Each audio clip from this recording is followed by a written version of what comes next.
Bienvenue à tous dans les rendez-vous de Brigitte.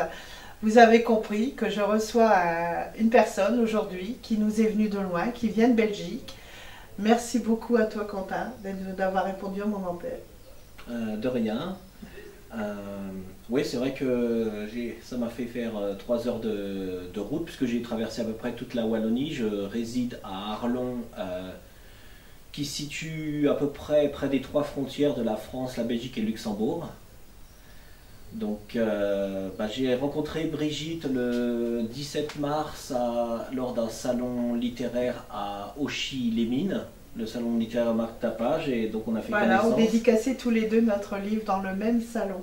Tout à fait, et j'ai donc réservé ma place pour le salon. Voilà, pour le prochain salon du livre de Lost TV qui aura lieu le 29 septembre à Los Angeles. Comme quoi, le crayon mène à tout. Pour se faire connaître, il faut un petit peu voyager. Et bon, là, c'est la version française de mon livre. Mais pour Alors, parle-nous justement de ce livre. J'ai eu la vision de la ville idéale, avec le réseau routier idéal, comme vous pouvez le voir là. Une ville en forme avec 200 de rues seulement, des rues en forme de cercle et des rues radiales, très facile à retrouver son chemin. En fait, je me suis inspiré du plan de New York, qui est une grille, mais je me suis dit qu'il y avait lors de mon premier séjour à New York, j'ai trouvé le système en grille assez efficace, parce que moi, originairement, je suis de Paris, mais par contre, j'ai trouvé certaines limitations. Donc, je me suis imaginé la forme d'une ville, vraiment le réseau routier urbain idéal. Et j'ai décidé d'en faire un roman, carrément un roman policier dessus, comment la ville a été formée. Alors la roue de Cercleville, une roue de charrette a inspiré la forme de la ville, et ensuite la ville elle s'est développée de façon planifiée et équilibrée je dirais, au cours des siècles, pour devenir une ville avec une multitude de cercles. Et dans mon roman, la roue c'est devenu l'objet le plus important du musée, parce qu'elle est intrinsèque à l'histoire de la ville. Et le roman commence par le vol de cette roue une nuit dans le musée. Et donc le comité culturel de Cercleville, donc ma ville imaginaire, engage une détective privée pour retrouver le malfaiteur et ramener l'objet intrinsèque à l'histoire de la ville au musée. Donc c'est un petit peu plein d'intrigues et... Une intrigue à chaque coin de rue. Tout à fait. Et en même temps, durant la visite guidée au musée, on revit l'histoire, comment la ville a été formée. Donc pour ça, j'ai dû entreprendre une énorme recherche historique sur Internet et dans les musées, que ce soit en Angleterre, en France, en Belgique, en Allemagne, pour recréer, pour pouvoir décrire une ville, je dirais un paysage urbain à différentes époques historiques. Par contre, je ne classerai pas mon roman en tant qu'historique, parce que bien que je me sois inspiré de la vraie histoire, c'est devenu, c'est un petit peu comme... C'est de la fiction. Oui, tout à fait. Pas de la science-fiction, mais on va dire comme par exemple Lucky Luke. Le décor, c'est véridique. Oui. Le contexte, mais l'histoire de Luke elle-même, elle est fausse. Oui. Donc c'est un petit peu la même chose pour mon livre, quoi. Voilà. Je retourne jusqu'au temps des Vikings, mais c'est pas ce qui s'est passé dans la réalité.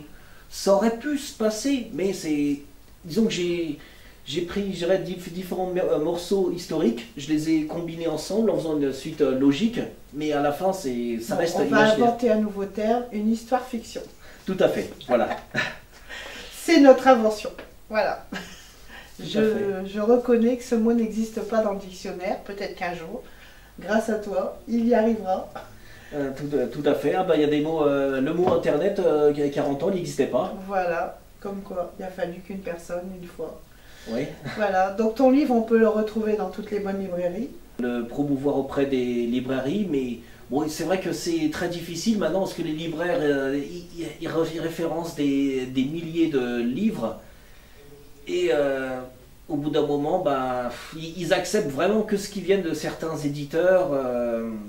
Bon, puis après, il faut aussi avoir un grand nom pour être à la une d'une librairie. Oui, oui, les libraires d'Arlon, où je réside. Donc il y a déjà une librairie qui tient mon livre en stock. Donc la librairie des Faubourgs. Et la librairie Point Virgule à Arlon, eux, le rendent disponible sur commande. Ouais. Mais Et après, on te retrouve dans des salons où tu dédicaces et tu vends ton livre en dédicaçant. Comme moi. Oui, oui, tout à fait. Et puis après, tu as une page Facebook sur laquelle on peut te retrouver. C'est vrai. Alors dis-nous le nom de ta page Facebook. La route de Cercleville, le nom du livre. Voilà. Et sur cette page, on peut te retrouver à l'occasion de te commander ton livre. Tout à fait. Tout à fait. Je le dis parce que moi, ça m'est arrivé la semaine dernière. Une personne qui va se reconnaître, habitant dans le Midi, m'a fait la joie de me demander mon adresse et de m'envoyer un chèque avec une enveloppe timbrée pour que je lui envoie mes 2 livres dédicacés. Cette personne m'a dit, tu sais, je peux les avoir à la librairie auprès de chez moi. Le problème, c'est qu'il n'y aura pas ta dédicace. Donc voilà, et je me suis fait une joie de lui envoyer mes 2 livres et qui sont partis à Marseille. Oh, c'est très bien. Voilà, tout ça parce que cette personne a vu la page Brigitte Leva écrivain, il a parcouru ma page, il a vu que j'avais 2 livres. Et voilà, c'est comme ça, c'est Internet, c'est Facebook. Oui, tout à fait. Les rencontres. Oui, c'est bien que maintenant, bon, la solution, je dirais, au moindre coût, c'est le téléchargement numérique ou sur format PDF, mais je crois que la majorité des gens préfèrent quand même la copie physique. On aime bien encore avoir un livre dans les mains, tourner les pages, sentir ce qu'on lit. Enfin, les vrais lecteurs, on va dire. Oui, oui. C'est vrai que c'est différent de lire un livre sur une tablette ou un lecteur e-book. Voilà. Alors, je vous remercie tous. J'espère que vous serez nombreux à acheter le livre de notre ami Quentin. Et vous verrez, c'est un livre passionnant, c'est un écrivain passionné.